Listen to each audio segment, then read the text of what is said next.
Welcome back, everybody, to the Search Show 24/7. This is episode 5 of Gotham, entitled Viper. So let's get right into it.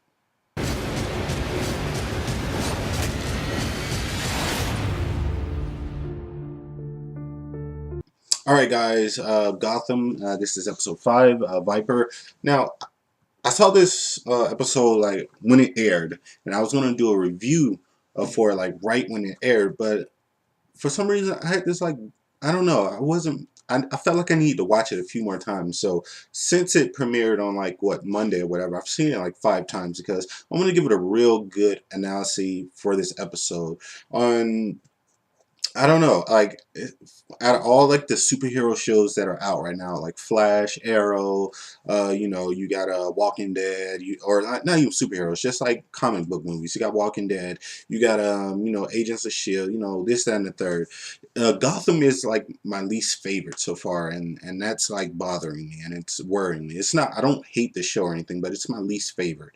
And this episode for me really showed like a lot of stuff that I don't like about what that I'm not liking about this show, and hopefully they can fix. Now, one thing I really see that can be the downfall of this show is like the relationship between Gordon and Bullock. Episode 1, I really liked Bullock, and I really liked him in kind of episode 2, but they have like this kind of banter to where it's sometimes believable, but then it's just sometimes like overly like dramatic or goofy and stuff, and the way they handle their cases is getting weird and stuff. I don't know, it's just very unsettling for me when it comes to Bullock and Gordon, and I don't know, like some of these cases that they're given, they seem cool in thought, but when it's been executed, it looks stupid and it feels stupid. And I don't know, like what kind of voice this show needs. I don't really know. They have a very hard time balancing like the darkness and the goofiness in the show, and it can sometimes get really dark, and then it just gets really goofy at like the wrong time, and it just throws off the entire balance of this show. So hopefully they can fix that because this bothering me a lot. Another thing that's really bothering me a lot is Gordon. I don't really feel like he's Gordon for some reason. I don't know what it is, but I don't really feel the connection to him. I don't really feel like he's going to be one day Commissioner Gordon. I don't feel that in Ben McKenzie for some reason, and I like him because I loved him in OC, and that's where I first knew him from. I like the OC, sue me, but I like him in the OC, and he played like a dark, brooding type of character, and I just don't really believe him as Gordon for some reason, and I don't know what he needs to do. Or I don't know if it's I don't think it's the acting. I just think it's the direction he's been given. They need to change it or something because I don't believe him. And he's supposed to be the star of the show, and he's getting outshined by the villains. And that's one thing that this show does right is like they do their villains and their gangster and mafia type stuff really well. To where like it feels like when I'm watching like the villains and like the gangsters and the mob, it feels like it's just an entirely different show that I want to watch. To where like, do you actually even need Gordon and Bullock in this show? That's what's so bad about it is because I don't know, it's weird. Now let's get into the episode. Now this episode, you got this new drug on the street called Viper, and Viper later becomes like Venom. Like in the future, it becomes Venom, to what we all know, like in the comics. But this Viper is very unsettling. It doesn't really. It gives like these. It gives people like all this massive like energy and like strength and like kind of like superpowers basically, and then it just deteriorates in their body, and then they end up dying because it doesn't set right and it doesn't like take it in right. So it's going through Gotham by this guy who's like just passing it out to just anybody for free. And now Bullock and Gordon, they need to kind of stop it and find it. And that's cool and stuff, but the way they show how Viper works and stuff, it just looks weird. And then they still do all these cases like in the morning time, and it's weird. I don't like doing cases in the morning time for Gotham. Everything needs to be done at night for some reason. It makes everything look a lot better in this show. Another gripe I had was we only got like a small piece of her in the beginning of this episode, but you know, you get like this moment with a cat or Selena Kyle stuff, and it's like broad daylight, and she's doing like her cat poses, and like in the middle, like it's not nighttime. You can't really sneak around and not think you're going to get caught. So I just thought it was stupid. Like I get the fact that you know she's supposed to be Catwoman in the future, but she's not Catwoman now. So you don't have to always make her do like cat like things like out of nowhere. Like she's like doing it like out of nowhere, like sliding on a like car and stuff like cat like. We all see you, you know what I mean? So it was just very unsettling for me to see that. It was just very unnecessary. I get it. She's supposed to be Catwoman. You don't have to keep telling us. You know what I mean? But one thing I did really enjoy about this episode was while you know Gordon and Bullock are trying to figure out like who's like giving out this Viper and stuff. You do have Bruce Wayne. He's really trying to figure out like first of all he's trying to get a meeting with the board of Wayne Enterprises. So he's trying to see the higher ups from the Wayne Enterprises and see what they're really doing to his family business and seeing like do they have something to do with this whole Arkham project.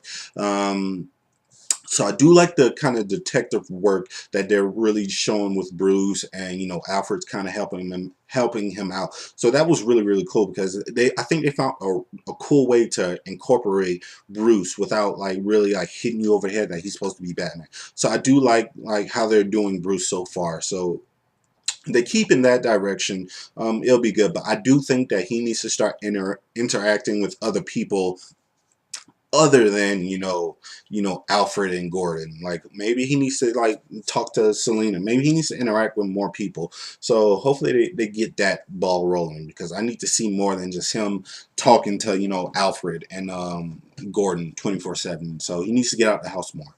But I do like what kind of direction they're going with Bruce. I think it's really really cool. Another thing that was good in this episode that kind of saved the episode was the fish stuff and the Maroni and Falcone stuff. Like all that stuff is good. Like just if they base this show more around just the crime bosses and not really Gordon, then you might have a good show. You might have a great show actually because everything with them is what keeps me tuned in. And it's like Fish, Maroni, Falcone, and Penguin. Like those are the main stuff for me, and that's what I'm really liking. I do love the fact that Fish is really really tutoring and really mentoring her secret weapon for Falcone because she's probably the only person that really knows who Falcone is.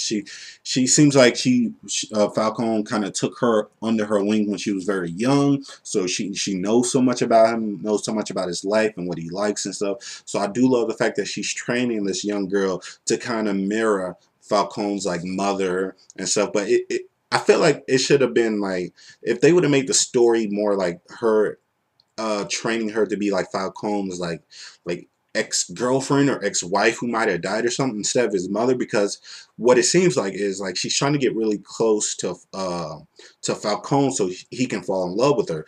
But if he doesn't want to fall in love with somebody who reminds her just like his mom, you know what I mean? That seems weird. So I felt like they should have made it like his wife or something. Maybe his wife liked that music and stuff like that. If you get what I'm saying. I just think it's weird that it's his mother that they're kind of going for in that storyline. But I do like what they're doing. It's just the whole mother thing. It should have been like a wife or something. But I do like what Fish is doing, and hopefully she succeeds. But I have a feeling that Falcone is going to pick up on it, and he's going to end up killing the protege anyway. So that's going to be cool too if that happens. But I do like what they're doing with Fish and Falcone. But the highlight of this episode for me was probably the Maroni stuff because if you watch my earlier reviews, I did say I didn't really like Maroni. I thought he was too much of a wimp, or he didn't really. I didn't feel like he was going to be taken serious, and I thought out of Fish, Penguin, Maroni, Falcone. Oh, not Maroni, Falcone, and Penguin. I thought he was the weaker mob boss out of all of them. But this episode really showed that he's a hard hitter, and the way he was like playing like Penguin, and like the way he just turned on Penguin about the story. And first he was like, he was very interested, and then he didn't believe him, so he like slammed his head down on the table. That was really, really cool. And then when he believed him, he's like, oh well, this is gonna be my ticket. This is my secret weapon. So I do like what they're doing with Maroni and how he's using Penguin to get closer. Or I do like, yeah, I do like what they're doing with Maroni to get closer to Falcone with Penguin. So that's a very cool storyline, and I really like it. And I thought it was a highlight of this episode. But overall, I just feel like they need to, figure out what they're going to do with Gotham. I do think that this show is in trouble. It might be doing well in like views, but for me, it needs to do some stuff with, Gordon and Bullock and like their whole cases. Their cases are weird. Like I know it's Gotham. Gotham has weird people, but the way they're executed is just stupid, and it's very awkward and stuff. And I like to see more just the crime aspect of Gotham. So what do you guys think about this episode? Please like this video, comment, subscribe, tell me what you thought. And as always, this is the Cirque Show 24/7. Be easy.